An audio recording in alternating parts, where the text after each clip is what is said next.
In the days when the judges ruled, there was a famine in the land, and a certain man from Bethlehem in Judah, with his wife and 2 sons, went to reside in the land of Moab. The man's name was Elimelech, his wife's name was Naomi, and the names of his 2 sons were Mahlon and Chilion. They were Ephrathites from Bethlehem in Judah, and they entered the land of Moab and settled there. Then Naomi's husband Elimelech died, and she was left with her 2 sons, who took Moabite women as their wives, one named Orpah and the other named Ruth. And after they had lived in Moab about 10 years, both Mahlon and Chilion also died, and Naomi was left without her 2 sons and without her husband. When Naomi heard in Moab that the Lord had attended to his people by providing them with food, she and her daughters-in-law prepared to leave the land of Moab. Accompanied by her 2 daughters-in-law, she left the place where she'd been living and set out on the road leading back to the land of Judah. Then Naomi said to her 2 daughters-in-law, "Go back, each of you, to your mother's home. May the Lord show you loving devotion, as you have shown to your dead and to me.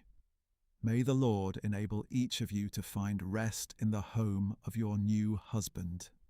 And she kissed them as they wept aloud, and said, "Surely we will return with you to your people." But Naomi replied, "Return home, my daughters. Why would you go with me? Are there still sons in my womb to become your husbands? Return home, my daughters. Go on, for I am too old to have another husband, even if I thought there was hope for me to have a husband tonight and to bear sons. Would you wait for them to grow up? Would you refrain from having husbands? No, my daughters, it is much more bitter for me than for you, because the hand of the Lord has gone out against me." Again they wept aloud, and Orpah kissed her mother-in-law goodbye, but Ruth clung to her. "Look," said Naomi, "your sister-in-law has gone back to her people and her gods. Follow her back home." But Ruth replied, "Do not urge me to leave you or to turn from following you. For wherever you go, I will go, and wherever you live, I will live. Your people will be my people, and your God will be my God. Where you die, I will die, and there I will be buried. May the Lord punish me, and ever so severely, if anything but death separates you and me." When Naomi saw that Ruth was determined to go with her, she stopped trying to persuade her. So Naomi and Ruth travelled until they came to Bethlehem. When they entered Bethlehem, the whole town was stirred because of them, and the women of the town exclaimed, "Can this be Naomi?" "Do not call me Naomi," she replied.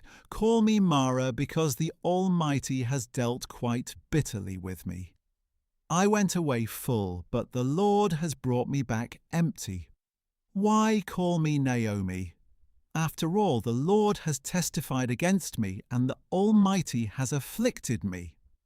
So Naomi returned from the land of Moab with her daughter-in-law Ruth the Moabitess, and they arrived in Bethlehem at the beginning of the barley harvest.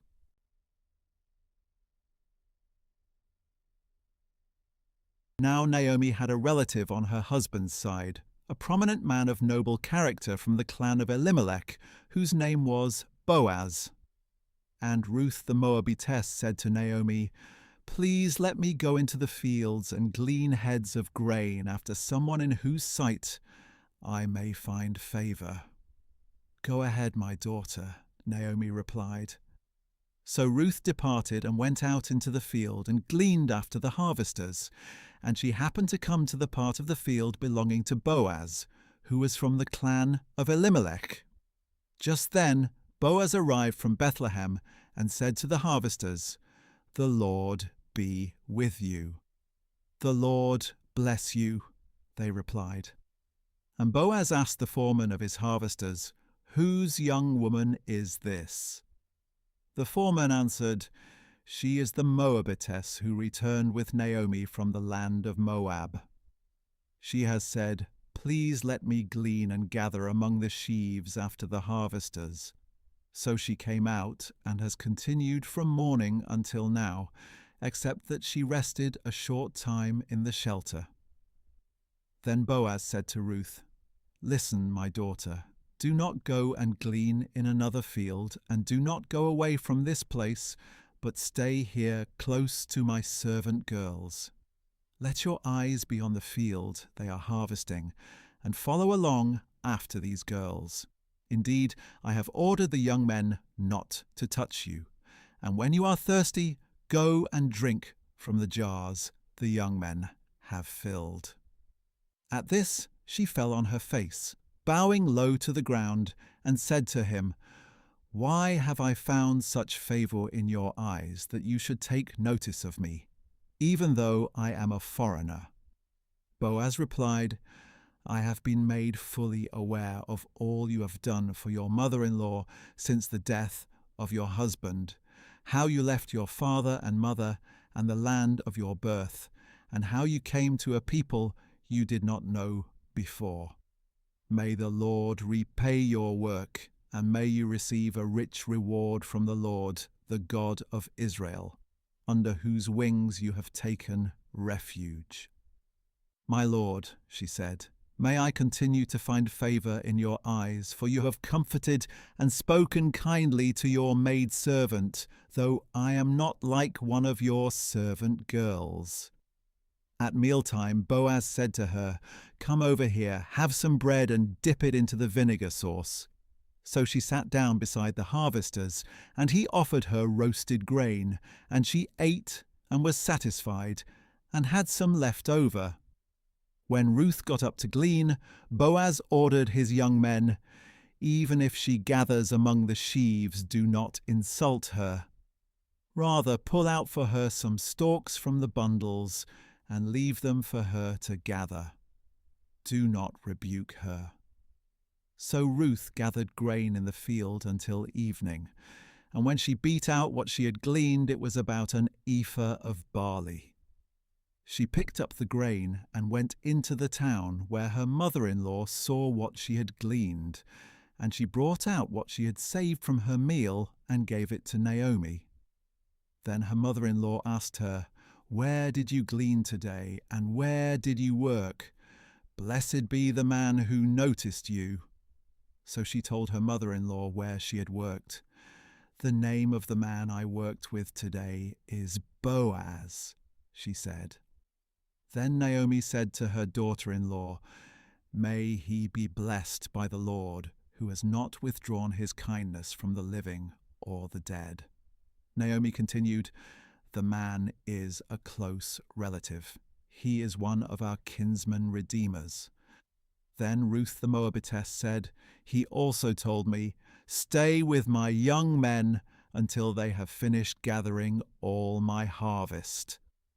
And Naomi said to her daughter-in-law Ruth, "My daughter, it is good for you to work with his young women, so that nothing will happen to you in another field."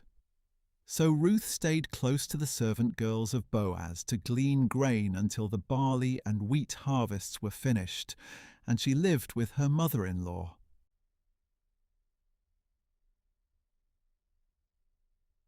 One day Ruth's mother-in-law Naomi said to her, "My daughter, should I not seek a resting place for you, that it may be well with you? Now is not Boaz, with whose servant girls you have been working, a relative of ours?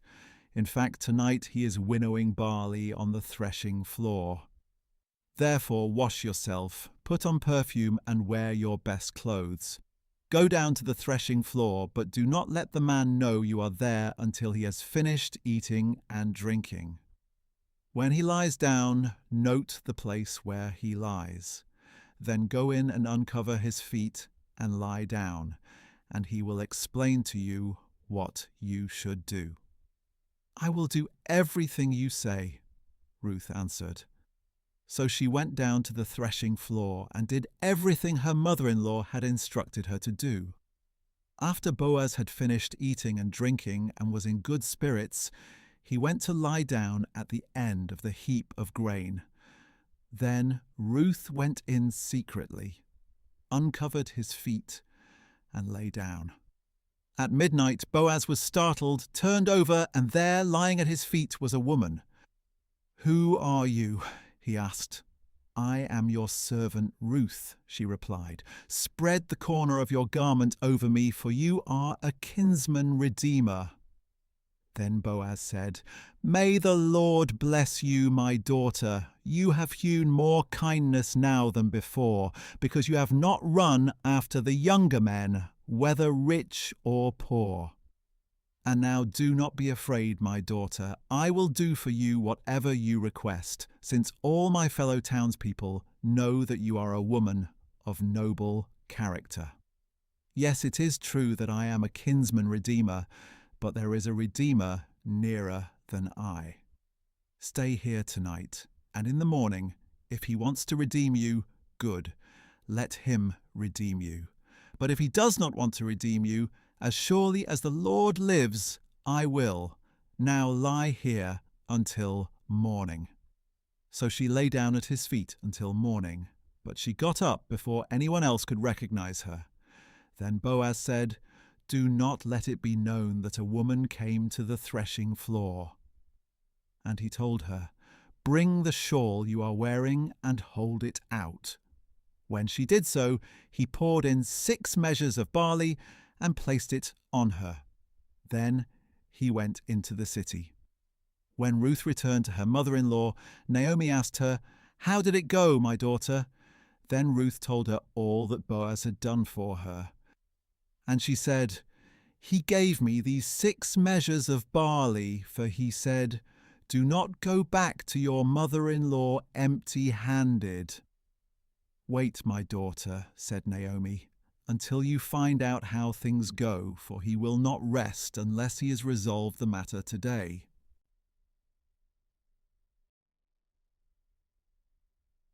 Meanwhile, Boaz went to the gate and sat down there. Soon the kinsman redeemer of whom he had spoken came along, and Boaz said, "Come over here, my friend, and sit down." So he went over and sat down. Then Boaz took 10 of the elders of the city and said, "Sit here," and they did so. And he said to the kinsman redeemer, "Naomi, who has returned from the land of Moab, is selling the piece of land that belonged to our brother Elimelech. I thought I should inform you that you may buy it back in the presence of those seated here and in the presence of the elders of my people. If you want to redeem it, do so. But if you will not redeem it, tell me so I may know, because there is no one but you to redeem it, and I am next after you." "I will redeem it," he replied.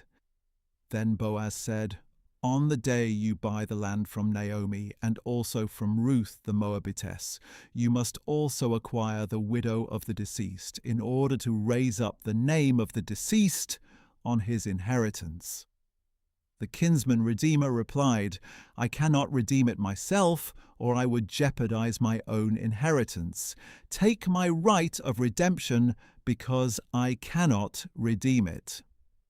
Now, in former times in Israel, concerning the redemption or exchange of property, to make any matter legally binding, a man would remove his sandal and give it to the other party, and this was a confirmation in Israel. So the kinsman redeemer removed his sandal and said to Boaz, "Buy it for yourself." At this, Boaz said to the elders and all the people, "You are witnesses today that I am buying from Naomi all that belonged to Elimelech, Chilion, and Mahlon. Moreover, I have acquired Ruth the Moabitess, Mahlon's widow, as my wife, to raise up the name of the deceased through his inheritance, so that his name will not disappear from among his brothers or from the gate of his home. You are witnesses today." "We are witnesses," said the elders and all the people at the gate. "May the Lord make the woman entering your home like Rachel and Leah, who together built up the house of Israel. May you be prosperous in Ephrathah and famous in Bethlehem. And may your house become like the house of Perez, whom Tamar bore to Judah, because of the offspring the Lord will give you by this young woman." So Boaz took Ruth, and she became his wife. And when he had relations with her, the Lord enabled her to conceive, and she gave birth to a son. Then the women said to Naomi, "Blessed be the Lord, who has not left you this day without a kinsman redeemer. May his name become famous in Israel. He will renew your life and sustain you in your old age. For your daughter-in-law, who loves you and is better to you than 7 sons, has given him birth." And Naomi took the child, placed him on her lap, and became a nurse to him. The neighbor women said, "A son has been born to Naomi," and they named him Obed. He became the father of Jesse, the father of David. Now these are the generations of Perez. Perez was the father of Hezron. Hezron was the father of Ram. Ram was the father of Amminadab. Amminadab was the father of Nahshon. Nahshon was the father of Salmon. Salmon was the father of Boaz. Boaz was the father of Obed. Obed was the father of Jesse, and Jesse was the father of David.